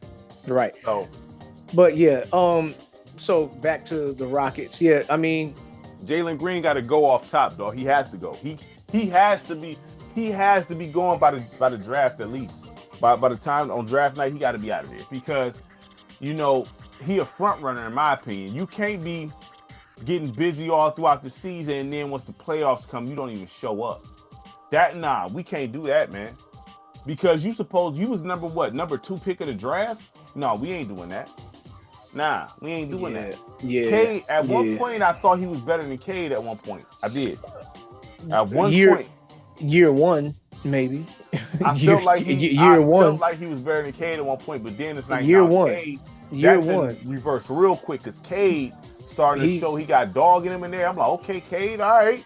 The only thing with Cade is I just want him to be more vocal. Like, this dude is too quiet on the court. He be getting busy though. He ain't soft. No. I know that he ain't soft. It's just that if he don't do it, somebody got to be the voice on the floor. Mm-hmm. Like, you can't just be watching the other team build momentum and you just don't say anything. I feel you. So, I mean, like, you got to be in somebody's ear or you got to bring in somebody that's willing to be in somebody's ear and be like, y'all, no, we need to get back in together, lock up. Mm-hmm. You know, I mean, but, you know, that's the Rockets. Yeah, Jalen Green. I mean, but Jabari Smith, he came out the same draft as Paolo. And can you believe some folks had the nerve to feel like he should have been the number 1 pick in the draft? Yeah, they felt like Jabari Smith was a better player in the draft. Explain that to me. Because I'm sitting here looking at, all right, go ahead. But anyway, you know, yeah, they was the number 2 seed. They lost to the Warriors, the 7th seed in a 7-game series. They lost game 7 at home too. I feel like that's worse. Losing the first round period is not what's up, dog. Period, dog. Yeah, but losing at your place when you the team that's supposed to win, losing at your place, like, imagine that Boston series if they would have lost in Boston. Like, losing already was bad and is unacceptable. Mm-hmm. But losing on your home floor? Oh yeah, I mean, there's nothing official about that. There's nothing official about that. Like, so, I mean, look, it is what it is with them. Then you know the Cavs. Well, the Cavs. Darius Garland Mitchell was on an island by himself. Darius Garland got a roll, dog. Well, Darius we said Garland. that last year though. We said that he. Mm-hmm. Imani Bates should have kind of been in his place, or Darius Garland got a role, man. Like, Darius Garland, he's got some skills, I guess you could say, but like, man, like they probably should have kept Colin Sexton. Didn't they have Colin Sexton and Garland? Yeah. They had Sexton. They should have kept Sexton and had him have to play the 1. You know, yeah. They definitely need a guard that can defend. They definitely need that. Remember they tried to have the nickname Sexland. That was crazy. Whoa. I never heard that one. Yeah, but I ain't heard that one. But you know, hey, pause. But yeah, Cleveland, you the number 1 seed. You just got popped by the best point guard in the league, in the true essence of a point guard. He actually moving that ball around, looking for teammates, and then he popping off when necessary, making game winners and everything. You know what I'm saying? Man. Like Cleveland should never lost. He blocking shots too. He blocked the shot. I mean, I'm saying, yeah, overrated. Go ahead. Yeah, he real overrated. No. Let me tell you something. You know what? This is how This is a championship mentality. Like I said, Pascal Siakam, he's a champion. Mm-hmm. Okay, Rick Carlisle's a champion. Okay, mm-hmm. So you got to know that they was probably like, you see what they saying about you. You see that? Mm-hmm. Tyrese Halliburton, because he been getting. I don't know the Tyrese Halliburton hate. I don't understand it. You know what I mean? It's like, well, I don't dislike Tyrese Halliburton. I just felt like maybe that Because he did have like a little bad stretch for a little second. Like, man, yeah, I mean, well, he was inconsistent, and the main thing with him that I was like, yo, he need to take a slice of humble pie. He was getting too cocky to not have done nothing. Well, he wilding now though. Yeah. So I mean, but you know, he out there doing dirt. So Cleveland, Darius Garland, yeah, he out. Jared Allen, are you keeping him? No. I mean, would you trade him for Jackson Hayes? No. If you Cleveland. No. Jackson Hayes is not even a starting caliber center in this league. So who you trading him for then? I mean, because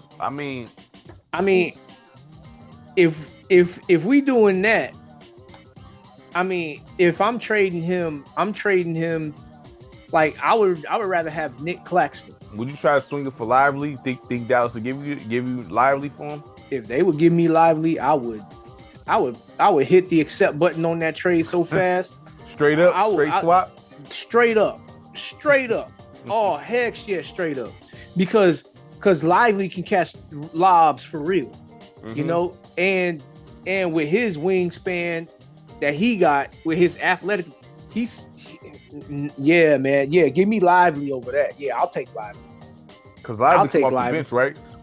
Lively a bench player. Lively, right? Yeah, Lively comes off the bench because they start Gafford. Yeah, so I mean, I could see that trade being swung. And honestly, I'll take homeboy off of Charlotte that got rescinded in the trade. Mark Williams. I'll take him over Jared Allen. So even with his limited availability, because knowing he's probably gonna miss half of the season. I don't know what the injury situation is. So it was something to do with his back. Take that into context. Like that, you know what I mean? Take that into context. I don't know how serious. It was bad enough to rescind the trade. It was bad enough to rescind it. So I mean, well then maybe I shouldn't do that then. Yeah. But yeah. What'd you do with Isaiah Stewart?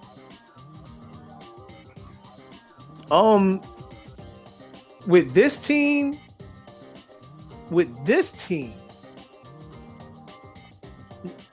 I feel like they would need some actual real contribution as far as like some numbers being put up here, because that's what they need. Yeah, you know, like Isaiah Stewart, he good at putting the battery in the back and being the enforcer, but not that Cleveland can't use that and they don't need that, but they also need somebody else that they can get offense out of. But I mean, Jared technically, give you actually, offense? you know what? I mean, this might not be a popular opinion here, but I would consider moving Evan Mobley too. Like he would be the harder one that I wouldn't want to move. Like you really got to offer me something sweet. Who you like get for him? I'll be looking at Milwaukee. Giannis, hey, yo, Evan Mobley right there, man. So you trade Giannis for Mobley, or you trade Mobley for Giannis? In a New York minute. So what you gonna do with the center spot or power forward? At that point, I can probably keep Jared Allen, but I would rather not. But I can probably keep Jared Allen. But Giannis, let him come in and play. Pairing him with Donovan Mitchell after what Donovan Mitchell just showed me, and I know Giannis gonna show up. Giannis gonna have something to say about the game. I'll be looking at them like, you see, like, you know, he only like 24. So you'll trade Mobley for Giannis? Yes. You think he'll fit with that system with Denver? I mean, not Denver, but Cleveland. We'll find a way to make that work. So you want some Giannis and Bron type stuff? All right, I hear you. We're gonna find a way to make that work. I'm gonna tell you that right now. I'll tell you this. We'll be number one seed in the East again. Think so? I think so. Well, yeah, probably because Boston they gonna dip after this year. We gonna be number one seed again this next season. We gonna be number one seed again. I would most definitely would. So what's actually, you know what? You talking about trading Jared Allen? I'll be trying to get Zubac off of the Clips. Not giving up Zubac.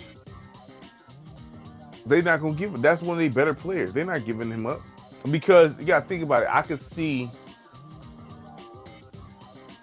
They say I think James Harden looking for a longer extension with he don't need to look for no extension. He need to look for his heart. The Clippers?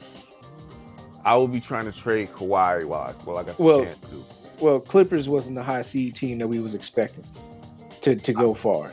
I know, but I'm just saying I still would be trying to because he just they need to move off of Harden, Kawhi, and Norman Powell.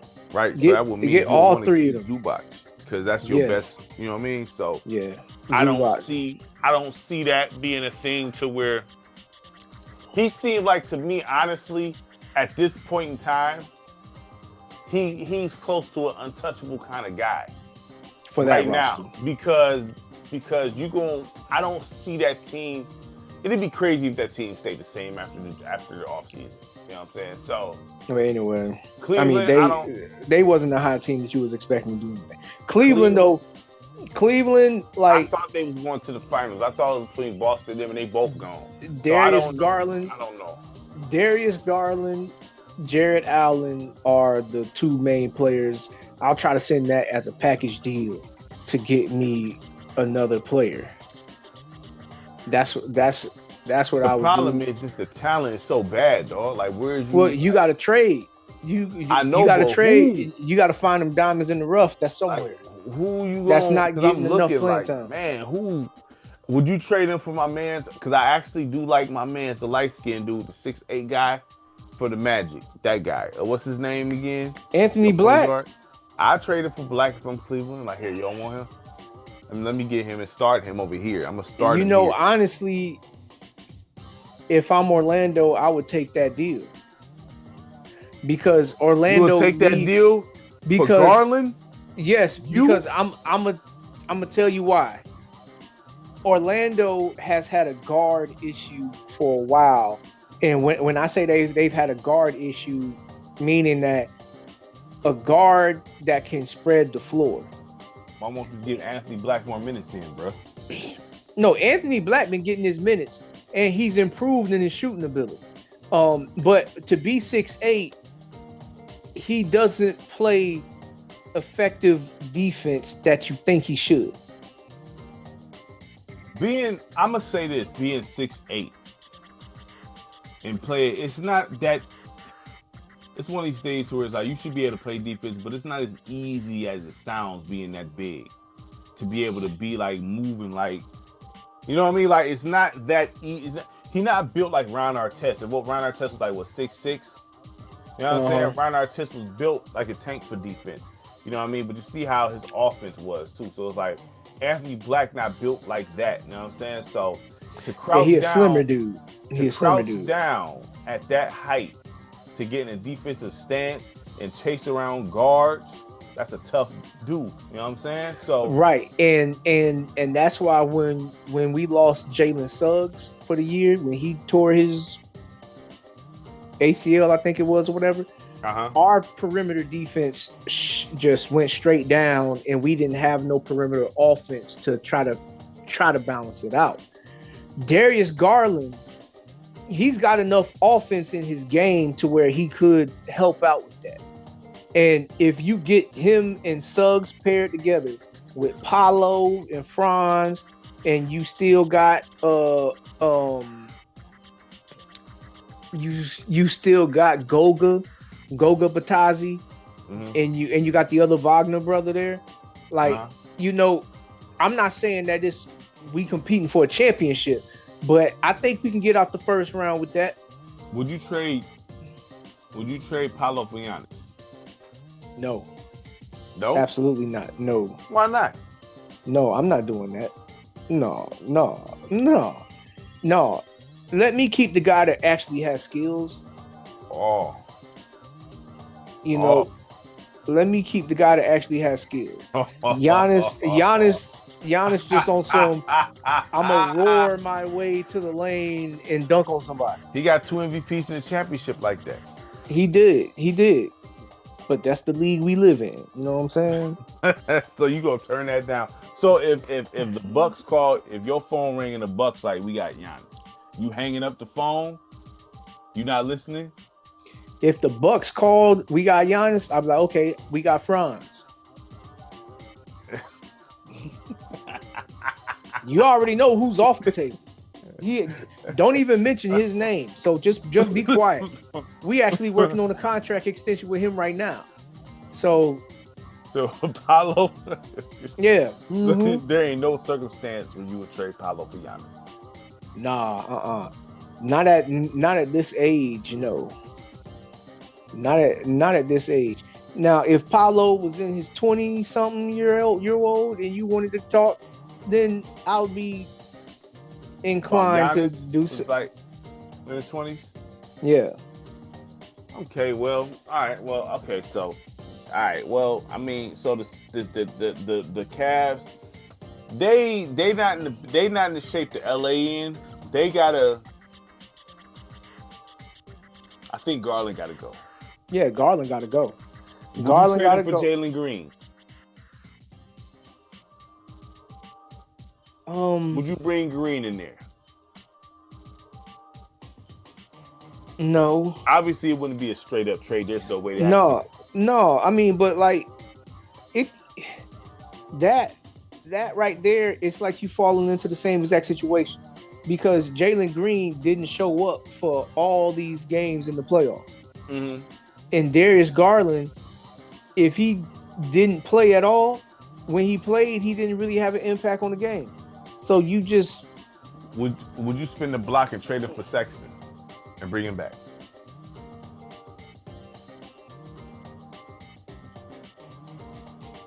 Yeah, or Keontae George. Yeah, that's a good. Yeah, I'd do that. I'd do that straight up. Keontae George be another player that I would look at and be like, yeah, we I'd do can that talk. straight up. I'd do that straight up. I'd do that straight up. So I think he'd give. Yeah. But I don't think they have. I think they don't got a lot that they have to do. They just got to tweak a few spots here and there. But like, I mean, like, you know, you can run it back with Jared Allen because it's not like he did bad. You know, he was being Jared Allen, bro. He didn't exactly. That's what I'm saying. Like, he's Jared Allen. Yeah, you're not getting nothing different with him. You know what I'm saying? Evan Mobley is the guy that you need to look at and be like, yo, I need you to turn into a killer. I need you to turn into a dog. Evan Mobley, I mean, depending on... Because he got the talent. Evan Mobley, I like his game. He seemed like he missing something in his chest a little bit. Exactly. So, that's my point. That's my point right there. That's why I would look straight at the Bucks and be like, y'all can rebuild around that right there, man. Rebuild. I mean, I'm trying, man. What about Portland? You wouldn't trade. You think that you can get Garland for Scoot or something like that?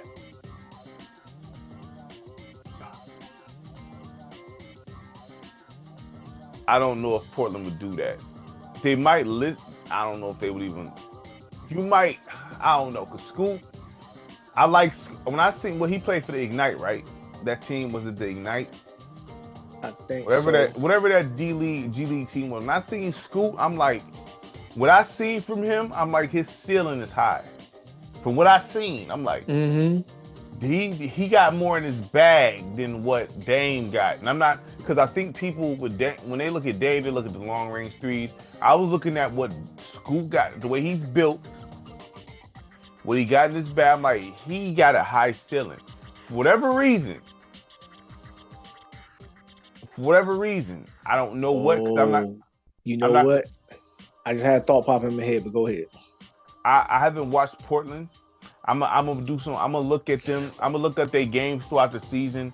When off season hit, I'm gonna study Support and see what's up with Scoot because I'm confused of why Scoot is not really. All right. So I'll tell you what I just thought about.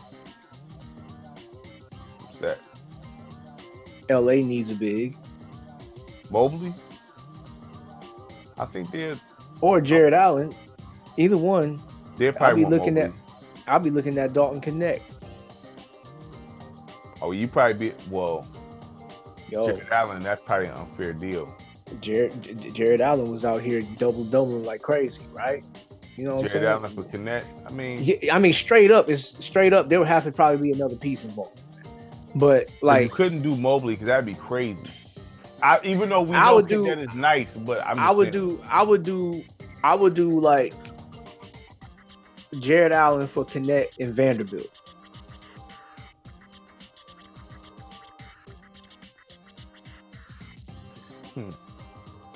They probably want something else. Like they probably want another player.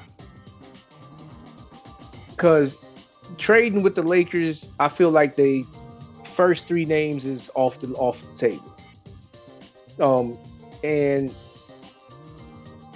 let me ask you this question because they say Luka wants somebody to throw lives to. Let me ask you this question: do you think it's a possibility that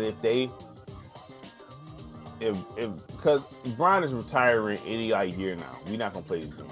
So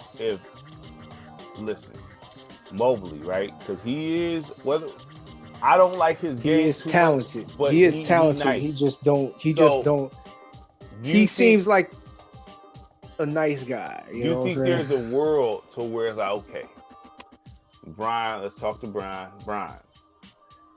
Go retire in Cleveland. There's probably things that's going on because the way he talking in them podiums, he talking like, he's saying little slick stuff behind the scenes, or it's little sick stuff like he wasn't like, he didn't know about, they all building around him anyway. So, he's saying little, I'm paraphrasing loosely here, but. I seen him say something like, it's not his job to recruit Luka and stuff like that. And so he's being very passive. Yeah, he's right. He's right. He is right. He is right. He sounds like he like, whatever, man, do what y'all do. So if there's a world where my man, listen, come home, we gonna put your thing back up. You know what I'm saying? Retire here, your retirement tour here, or whatever. Even if it's 2 years, you retire here. You gonna get the most love here anyway. Because they really low-key don't even like Brian in LA like that. You know what I'm saying? So right, yeah. You come here, this is home, right? You at the end of your career. Trade package to where you get Mobley. They bring the center over. Somebody that Luka, they got a center. You know what I'm saying? So he ain't no real center though. He a power forward. Whatever. He's still listed as that. I'm just saying 6'10" or something like that. Either way it goes, they got a big, they got some skills. All right. But does he does he fit the Luka style? He catches lobs. He said because they said Luka wants somebody to throw lobs. He better than Mark Williams. Yeah. Mark Williams. Yeah, but like he don't defend the paint. He better than Mark Williams. Yeah. Skill wise, he's better than Mark Williams. So but like I'd rather like if you just want to catch lobs and stuff like that, like I'm gonna be looking at what's my man's name? Mine drew a blank now. Lively.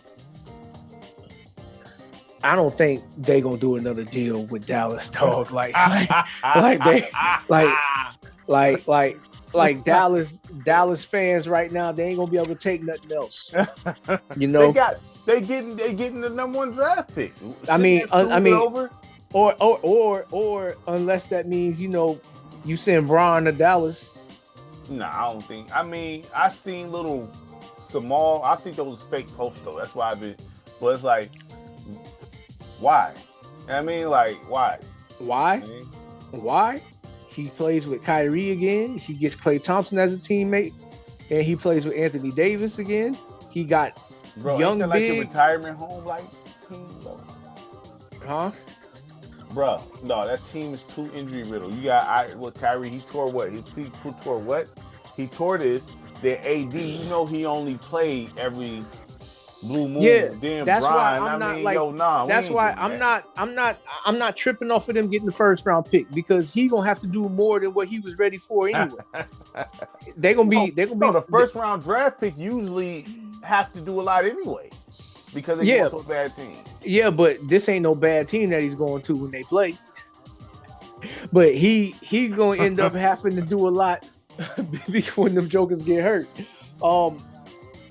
But yeah, I mean, but if you talking about cats catching lobs, there's a lot of big dudes in the league that can do this.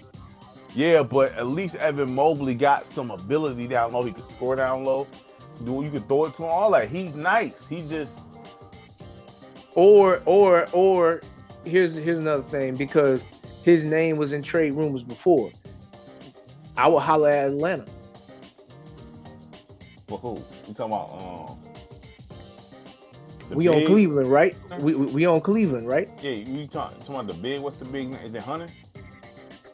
No, I keep thinking about. No, you talking about Okongwu or you talking about Clint Capella? No, not Clint Capella. I know you ain't talking about Clint Capella, are you? No, I'm talking about swapping Garland for Trae Young. They're not doing that, man. That's an uneven trade. You can't just swap them two, dog. Like that's not. Why would you even like what? Like that's an uneven trade. Like what in the man? Please, like nah. Like, but when has trades been even? That's too uneven, fam. Like no, we're not doing that. That's crazy. Like Trae Young is like listen, Trae Young. To be honest, he's always played on teams that just. Well, this team that he got now, they surrounded him with a bunch of young kids that's very athletic. Like these dudes, they got springs, they just swing and they just jump. You know what I'm saying? And you know they got potential to be because like he led the league in assists for a reason. These young kids was just running up and down the floor. And he just like here. Yeah, but Trae Young though is way he's better than my man's in every angle of the game, bro. Like right, yeah. So why would you even? Why would Atlanta even do that? What good reason would that be? What good reason would that be? There isn't no good reason for Atlanta to make that move. I don't know, man. We seen stranger things. We seen Luka Doncic get traded for Anthony Davis. At least for Anthony Davis. At least Anthony Davis, injury prone or not, he's a star in the league. He's actually nice when he's on the floor. Or better yet, you know what? Because we talked about Utah. Mm-hmm. I see if Lauri Markkanen is on the table. For who? Garland? I'll be willing to swap him and Evan Mobley. You got to give me Sexton with that. Bring Sexton back. All right, bet. Run it. How fast can I get to the accept button? I'm gonna jump out the seat. How fast can we hit the accept button? Because Lauri Markkanen is low key. He's just rotting over. But you said, from his country, they go off pride and like loyalty. So, I mean, well, not just him. It's like all the European cats. Like you see, they don't want to go nowhere. They want to stay right where they at. There's nothing wrong with that, brother. There's nothing wrong with that at all. There's nothing wrong with that at all. I wish the league was like that because here's the only issue. When you got an organization that shows that they ain't for real about doing right by you as far as winning, then I don't get mad at players for wanting to get out of bad organizations. Can I play devil's advocate? Go ahead, feel free. So if you cold like that, right? You should be able, because everybody in the league for a reason. If you nice like that, you should be able to galvanize the troops and let's go get this. F the front office. Let's get this. Let's do this. You know what I'm saying? Mm-hmm. We should be able to improve because I strongly believe in everybody should be able to improve on their game and you got all the tools to do this, to be nice. You know what I'm saying? So if you a leader, F the front office. You know what I'm saying? Yeah.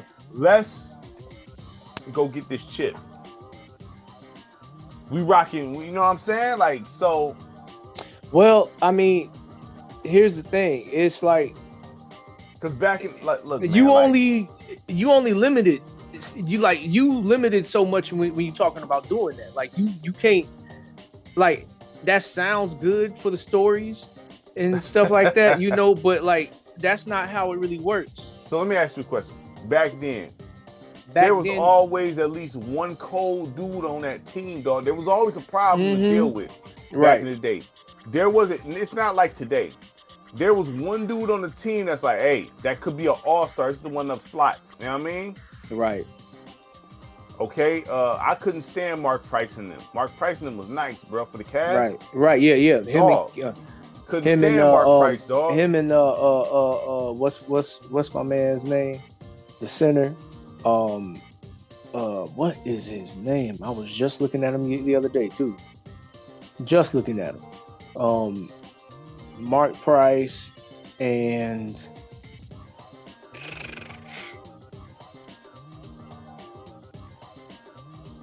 man, what is his name? It'll come to me later. Yeah, but the center. Every team had a cold dude on their squad. Like, yo, that was a problem. There wasn't really no easy situation. So it's like, everybody's in the league. What you here for then? If you're not trying to win a chip, that's my whole thought process here. Mm-hmm. So if you really want to improve and lock in,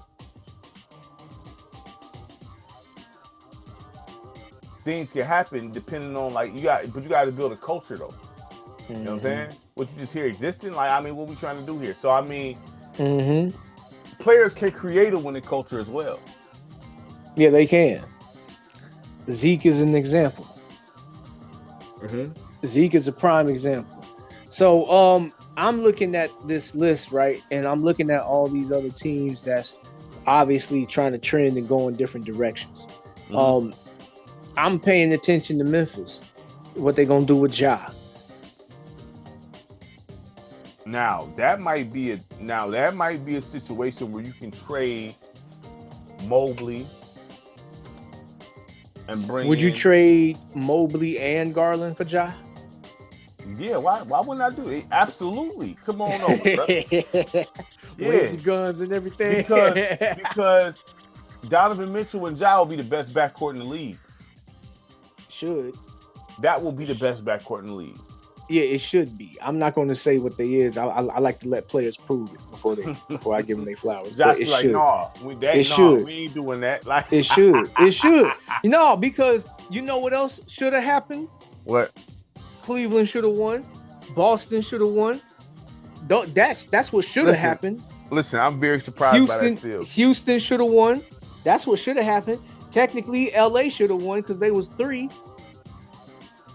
Dude, I agree. Well, in the LA thing, I told you they was gonna lose to the Wolves, so I ain't surprised by that. You called that one. But I'm not. The thing is, I'm very surprised, but I'm still looking at that like, hold on, the Pacers and the Knicks, the two last. I thought they was gonna get bounced the first round. Nah, the Pacers wasn't getting bounced no first round. No, who they play first round? Milwaukee. No, yeah, they wasn't getting bounced no first round. But that was a gentleman's sweep too. I didn't think that they was getting to no Eastern Conference Finals. Pacers got 2 gentleman's sweeps in the first 2 rounds. I'm gonna predict it because I made a cover. I'm gonna predict Tyrese Halliburton getting the cover of 2K26. Would you be surprised? I mean, look, I really don't care about who gets the cover of 2K. Right now, I mean, all I really care about is the game of good quality. That's all I care about. That's all I care about. They can put Karl Anthony Towns on that thing. I could care less. Yeah, right.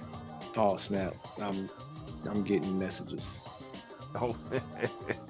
Time to go to bed. It's too loud. I can hear you down here. Oh, straight up? Okay. Yeah. Time to cut it short? Okay. Time to cut it. All right, well, we covered what? We covered. We pretty covered much all the teams that was important. cover Important. Oh yeah, OKC still playing. So Yeah, they playing tomorrow. I'm hoping that the Nuggets win this because I'm not that big of a fan of Shea, but I'll be honest with you. I'm not that fan. I'm not that big of a fan. Like, no, man, like this dude can win, and this dude can win an Oscar. If you like Jimmy Butler, then why would you not like Shea? I don't like Jimmy Butler. You like Jalen Brunson. And he fished for fouls. Yeah, he do. But like this dude, he taking this stuff to another level, dog. And Brunson don't be flopping like a fish. Bruh, you're right. Yeah, he do flop a lot. But it's something about him.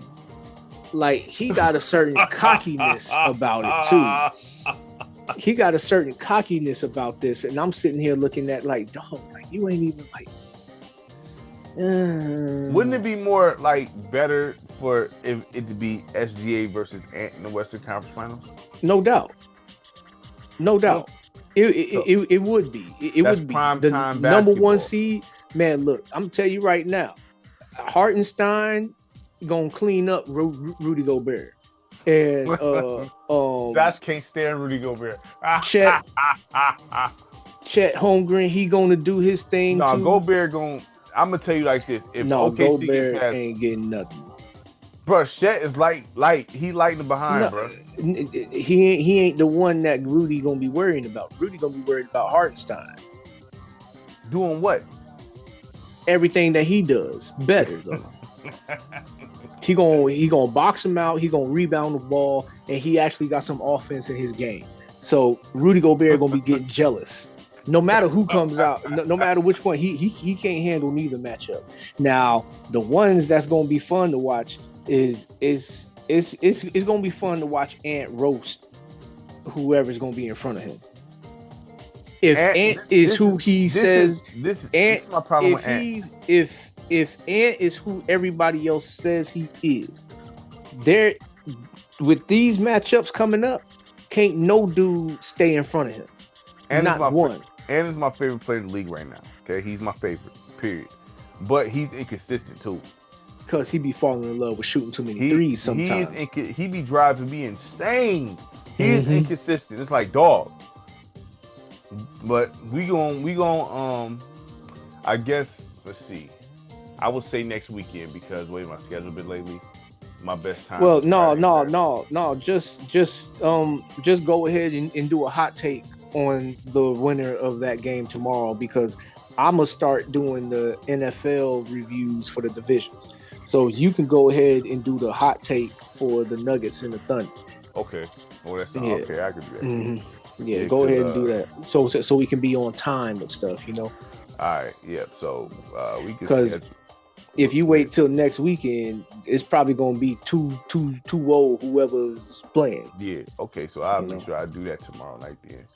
And then talk about what I've seen and witnessed, you know what I mean, and my predictions for that series, whoever come out, because if I could say now, I don't know with OKC, I just don't know. Even with the Nuggets, well, I want the Wolves to go to the finals. I could tell you that, but I don't know if they'd beat the Thunder because Ant be too inconsistent.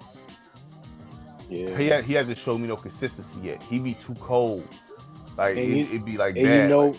To be really honest here, I hate what I'm about to say, but I'm gonna have to say it because I got to give him props. But Julius Randle has actually meant something. Oh yeah. See, I meant to say something. See, you've been talking crazy about Julius Randle about 3 years, and you haven't. I'm not saying I haven't. And but you haven't. Have I talked crazy about him this year? Yeah. Yeah, at the beginning of the season when we did our like. Oh yeah, when they was they was slipping. Yeah, but, you're right. But he has turned the corner, and he's been playing in control. I don't know if he's turned the corner or no. What I'm saying is I don't know if this means that he's turned the corner or if he's just having a good stretch. Like it's a long stretch because for somebody to turn the corner, there needs to be a body of work that we can really point to against quality competition. So it's not quality competition. He's not playing against quality competition. Against the who they just beat. He in the playoffs. This is high stakes. This is quality competition. Yeah, but not everybody is quality competition. Miami Heat is not quality competition. Julius Randle. You said Julius Randle will screw up stuff. They are in the Western Conference Finals. Yeah, they are in the Western Conference Finals. That is crazy. The most consistent dude on the squad. Won't it be crazy if Minnesota and the Knicks play against each other in the finals? I think Charles said that. I mean, it could be that. Because be that. That, I mean, I can see that being like, because that's the ultimate. We didn't need you to make it here finals for both teams. Of them.